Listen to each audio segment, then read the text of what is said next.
চলছে বর্ষাকাল। এই সময় বিভিন্ন রোগের সংক্রমণ বাড়ে। জ্বর, ঠান্ডা, কাশি, ডায়রিয়া ইত্যাদি এই সময় বেশি দেখা দেয়। এছাড়াও মৌসুমী রোগব্যাধির মধ্যে চিকুনগুনিয়া অন্যতম। হঠাৎ উচ্চমাত্রার জ্বর ও অস্থিসন্ধিতে ব্যথা চিকুনগুনিয়ার লক্ষণ।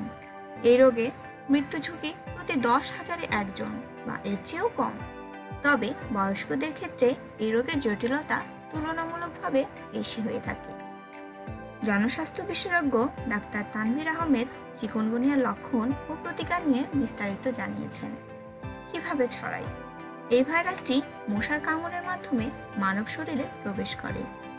এডিস গণের দুটি প্রজাতি, এডিস ইজিপ্টি ও এডিস এলবেপেটিকটাস, এই ভাইরাসের বাহক হিসাবে পরিচিত। তারা মূলত দিনের আলোতে কামড় দিয়ে থাকে। মানুষ ছাড়াও কয়েকটি প্রাণী, বানর, পাখি, তীক্ষ্ণ দন্ত প্রাণী যেমন ইঁদুরে এই ভাইরাসের জীবনচক্র বিদ্যমান। রোগ সাধারণত রক্ত পরীক্ষা করে ভাইরাসের আরএনএ বা ভাইরাসের অ্যান্টিবডির মাধ্যমে নির্ণয় করা হয়। এই রোগের উপসর্গকে অনেক সময় ডেঙ্গু জ্বর এবং জিকা জ্বরের সঙ্গে ভুল করে তুলনা করা হয়। একক সংক্রমণের পর এটি বিশ্বাস করা হয় যে বেশিরভাগ মানুষই রোগ প্রতিরোধ ক্ষমতা অর্জন করে। এখানেই ডেঙ্গু ভাইরাসের সঙ্গে পার্থক্য, কারণ ডেঙ্গু ভাইরাস শুধু স্তন্যপায়ীদের আক্রান্ত করে। এই রোগ প্রতিরোধের প্রধান উপায় হলো মশা নিয়ন্ত্রণ এবং যেসব এলাকায় এই রোগের সাধারণ ঘটনা ঘটেছে সেসব স্থান পরিত্যাগ করা। পানি আছে এমন স্থানে মশা কমানো এবং পোকামাকড় প্রতিরোধক ব্যবস্থা ও মশারি ব্যবহারের মাধ্যমে এর প্রাদুর্ভাব কমানো যেতে পারে।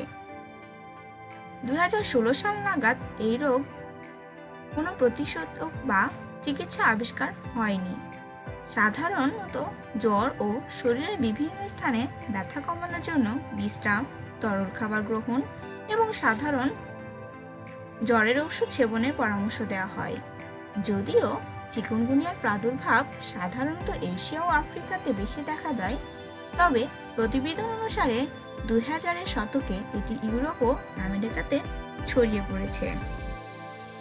2014 সালে 1 মিলিয়নের বেশি মানুষ আক্রান্ত হয়েছে। 2014 সালের প্রতিবেদনে অনুযায়ী এটি যুক্তরাষ্ট্রের ফ্লোরিডাতে দেখা গেছে, কিন্তু 2016 সালে যুক্তরাষ্ট্রে স্থানীয়ভাবে এই রোগের প্রভাব দেখা যায়নি। তানজানিয়াতে 1952 সালে প্রথম রোগটি ধরা পড়ে।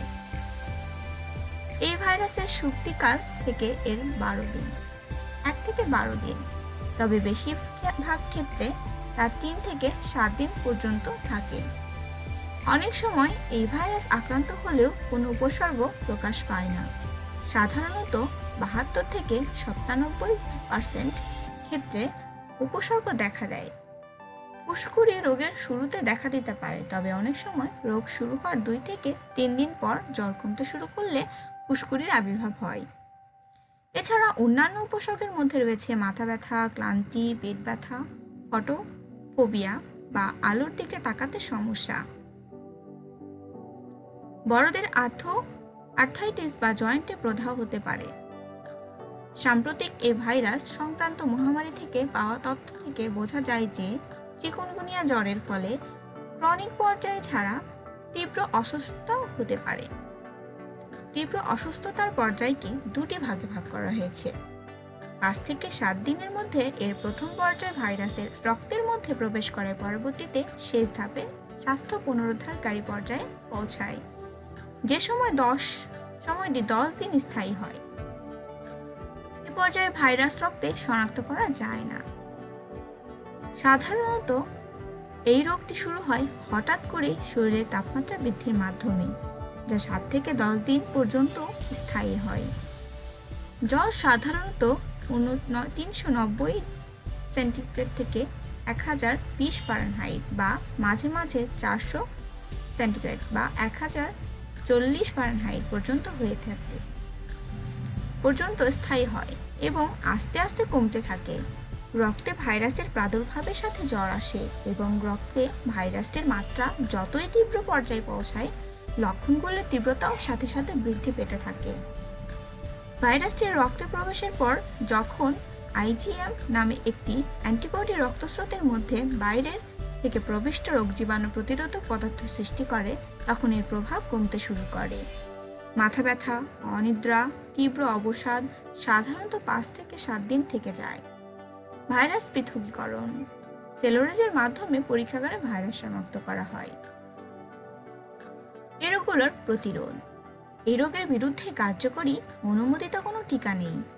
মশা নিয়ন্ত্রণ ও ঘুমানোর সময় মশারি টাঙিয়ে ঘুমানো, লম্বা হাতলযুক্ত জামা, ট্রাউজার পরে থাকা, বাড়ির আশেপাশে পানিজনিত জমতে না দেওয়া ইত্যাদি প্রতিরোধ ব্যবস্থা গ্রহণ করা যেতে পারে। শুধু স্ত্রী মশা দিনের বেলা কামড়ায়, এরা একেবারে একের অধিক ব্যক্তিকে কামড়াতে পছন্দ করে। একবার রক্ত খাওয়া শেষে ডিম পাড়ার পূর্বে ৩ দিনের বিশ্রামের প্রয়োজন হয়। এদের ডিমগুলো পানিতে ১ বছর পর্যন্ত বাঁচতে পারে। অল্প পরিমাণ জমে থাকা পানি ও ডিম পরিস্ফুটনের জন্য যথেষ্ট। এডিস মশা স্থির পানিতে ডিম পাড়ে, তাই বালতি, ফুলের টব, গাড়ির টায়ার প্রভৃতি স্থানে যেন পানি জমতে না পারে সেদিকে খেয়াল রাখতে হবে।